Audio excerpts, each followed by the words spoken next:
a sweeper keeper, a creative central midfielder, and a deep lying forward. All of these should be Manchester United's main targets next summer, plus I'm also adding in another transfer target who I think will really bolster United's squad depth. All of that will be coming up in this video, so make sure you watch to the end. But before I go any further, would you be interested in watching one live Italian Serie A game each weekend? Well, if you are in the UK or Ireland, you can do exactly this by downloading the OneFootball app. This weekend it's Inter Milan versus Sampdoria at 7:45 on the OneFootball app. And if you're like me, you'll probably be interested in other leagues as well, so you can use the OneFootball app to look at stats, transfers, results and highlights from other leagues as well. So the OneFootball app has everything you need as a football fan. So if you do want to download the app and get all of that, a link will be left in the description below. And by downloading the app, you will be helping to support the channel. So as I spoke about in my video analysing what Ten Hag could learn from the rebuild transfer strategy that Pep Guardiola and City undertook around 2017-2018, which set them up for the next 5 years ahead,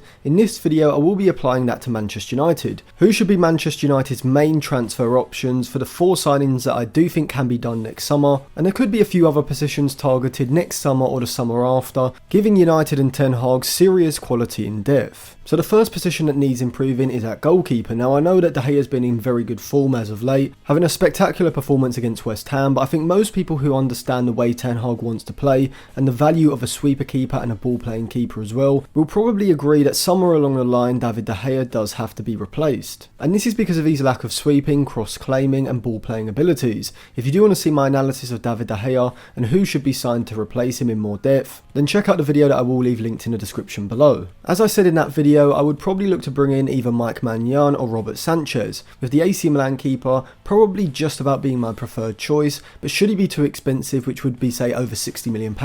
or Milan simply not want to sell, then I would look to bring in Robert Sanchez from Brighton, who I think is a keeper who is on Magnan's level and stylistically suits what Ten Hag needs. He is dominant from crosses, claiming around 9%, according to his FB ref report, which sees him sitting around the 80th percentile when compared against every other keeper in Europe's top 5 leagues over the past 365 days. He is very good with his feet, being able to play short passes out under pressure, as he has done for Brighton over the past few seasons. I do think he does need to maybe improve his long range passing ability, although he is very good at playing those clip long passes over pressing players out to fullbacks, whilst also being able to release attackers on the counter by launching the ball via a kick or a throw into the space further up the pitch. But he does need to improve his pass completion for these sorts of long passes. I also don't think United would miss De Gea's shot stopping ability as much as people may think. As while Sanchez's saves don't look as dramatic, he is a very good shot stopper in his own right, arguably just as good as David De Gea, recording a post shot XG minus goals allowed,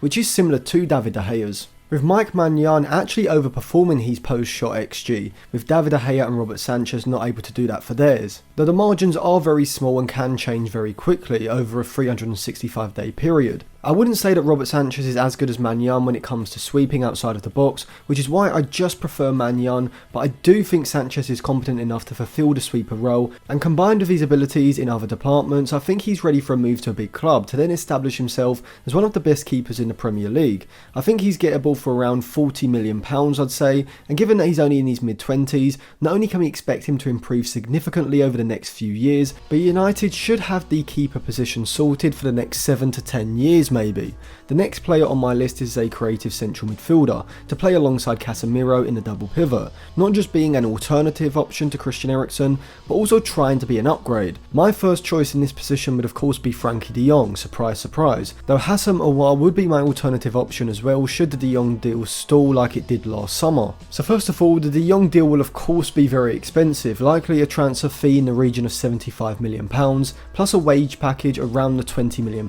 mark. However, given that he's only 25 and still has at least 7 to maybe 10 years left at the top, I'm not adverse to paying such a large outlay. But that of course is because I think de Jong is perfect for this role alongside Casemiro, being that deep line playmaker that Christian Eriksen is, but also providing a lot more than Eriksen does. And we can see from de Jong's FB ref report just how highly he ranks for his short and medium passes, having exceptional pass completion rates for both, whilst also ranking in the mid to high 80th percentiles for his progressive passes, passes into the final third, and his passes into the penalty area. So we can see that certainly from a statistical point of view, de Jong is more than capable of playing that progressive passing role role that we do see Eriksen deployed in. Now, even though Eriksen also excels in this department, is when it comes to De Jong's ball carrying ability where we see the difference between the two playmakers. De Jong is a lot more press resistant than Eriksen, perfect for dropping into deep positions in the build-up, with his back to goal and able to use his body feints and disguised turns to wriggle out of pressure, or use his quick first time passing to play around the press. And we can see just how good De Jong is in this department, as he sits in the mid to high 90th percentiles at the time of writing for progressive carries, carries into the final third, and carries into the penalty area, showing that De Jong is one of the best in the world at turning with the ball and driving into space, reminiscent of Andres Iniesta. I think Frankie De Jong also provides a greater goal scoring threat from that midfield position than Eriksen does, having the athleticism to motor forward and provide forward runs ahead of play, getting into goal scoring positions, which can be seen as he ranks in the mid 90th percentiles for his non-penalty XG, as well as ranking in the mid 70s for his XG assisted, showing that De Jong can get into goal scoring positions and create goal scoring opportunities for others. Now, Eriksen did show his forward running ability against Arsenal when his movement ahead of play saw him slotted through by Bruno Fernandes, and from here he picked up the assist for Rashford. However, I think De Jong has a better knack of seeing and making these well-timed runs, being able to provide them a lot more often throughout a game. De Jong's press resistance and ball carrying would provide United with a well-balanced midfield three, with De Jong as the ball progressor, Casemiro as the ball winner, and Fernandes as the creator sitting ahead. The next position that I think United have to sign someone in next summer is at centre forward. Ronaldo looks like he will depart, and whilst Martial is fantastic in spurts, he can't even be relied upon for a whole month, let alone a whole season. So until that sorts itself out, he has to be resigned to be United's second choice striker. The player I would look to bring in would be Inter Milan's 25-year-old Argentine Lautaro Martinez. Martinez joined Inter Milan back in 2018 as a raw 21-year-old fresh from South America, but year on year he's improved significantly, and you can see this from his steady rise in goal contributions each season. At this point in his career, he's producing exceptional output just below what I would consider to be the world-class level output level, so you'd expect Lautaro to make that transition into being a world-class centre forward in the next 2 to 3 seasons. He'd suit Ten Hag's 4-2-3-1 perfectly, being a centre forward similar to Dusan Tadic at Ajax during that 18-19 season, with Lautaro, like Tadic, dropping off from the forward line and being the player to link the attack between the lines,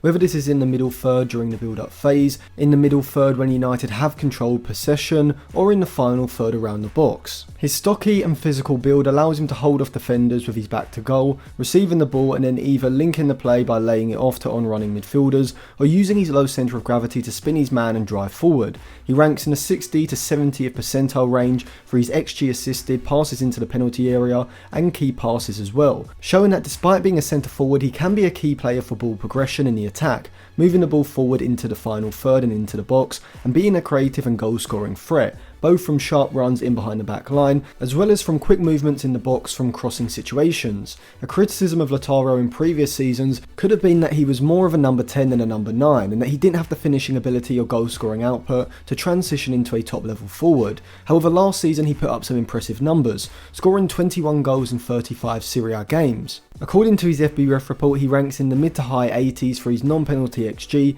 and his non-penalty goals, overperforming his non-penalty XG by 0.04 per 90 and sitting in the high 60s for that metric. So for Ten Hag, he'd be the perfect focal point of the attack. I think United need a deeper lying forward as opposed to more of an advanced forward. As I explained in detail in my video analysing Victor Osimhen, Dusan Vlahovic and Lautaro Martinez as potential Manchester United signings, I'll leave that video linked in the description below. But in short, Lautaro's movement deep should suit runs into central positions from the wide players, which we've seen from Rashford and Antony, both being able to score a few times from these sorts of positions this season. Bruno Fernandes is also a player who, similar to someone like Frank Lampard, likes to run ahead of the ball and get into striker-like goal-scoring positions. And with Lautaro vacating those spaces, I think Bruno Fernandes and Lautaro Martinez as a strike partnership would be a stylistic match for Ten Hag's system. Inter Milan would demand at least 80 to maybe £100 million most likely, but in my opinion Lautaro Martinez is worth that in today's market, as United would be getting a striker on the cusp of crossing that world-class line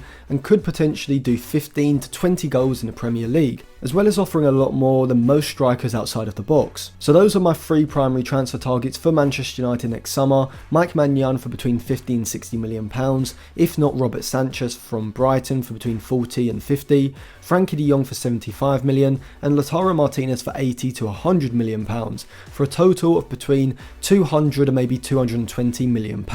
which I do think is feasible in one summer transfer window. An even better window would be by adding my fourth transfer target, which is a right back in the form of Lyon's 19-year-old starter Malo Gusto, who's been exceptional since he cemented his place in the side last season. Gusto at 19 is already a complete fullback, and I don't think that's too much of an exaggeration. Going forward, he's definitely not a specialist crosser like Trent, but when he does overlap his wide player ahead of him, he's able to get into crossing positions and he's able to create high quality chances, which can be seen as he ranks in the low 90th percentiles for his XG assisted, was also ranking incredibly highly for his ball progression metrics like his crosses and passes into the penalty area, where he also ranks in the low to high 90s. His passing metrics in general look outstanding for his short, medium and long passes, and he also ranks highly for his key passes and passes into the final third, as well as ranking in the high 90s for his carries into the final third and his overall progressive carries as well. And to be honest, I can't even go through every single impressive stat for Gusto, as he ranks highly for every important metric that you'd want in a modern day fullback going forward, being a fantastic progressive passer in the defensive and middle thirds,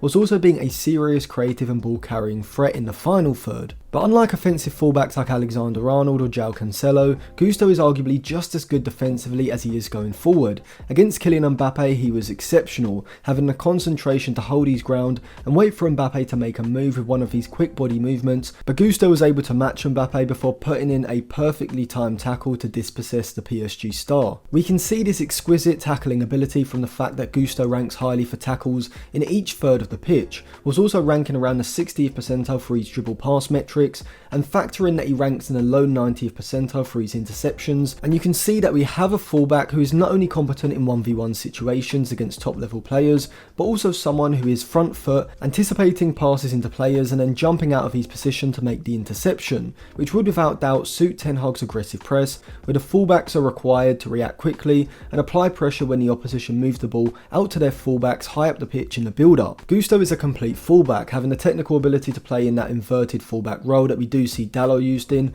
but also being able to play as an overlapping fullback as well. He'd be both a defensive and offensive upgrade on Dalot right now, even though Dalot is playing fantastic and is 4 years younger, so you can see why Gusto would be the perfect signing to compete for that right back spot with Dalot and provide Ten Hag with two high quality options at right back, like he has on the other side at left back with Shora Malacia. He'd cost around £40 million I'd say, but I do think it's worth it, as I've said, it would give Ten Hag two fantastic versatile options in that right back position, giving United excellent strength in depth. So that's four signings: Lautaro for between 80 and 100 million, De Jong for 75, let's say 80 million as well, Mike Maignan for between 50 and 60 million pounds, or more likely Robert Sanchez for around 40, and they are the three main targets for United that I would say they need to go for next summer, giving them a ball playing and sweeper keeper, a creative central midfielder, and a top level deep lying forward with a spend of around 200 to maybe 220-230 million pounds. After that, if United do still have some money remaining in their budget, if they can get some of these players on cheaper deals, then Malo Gusto would be the first signing I would make from my second tier of transfer targets,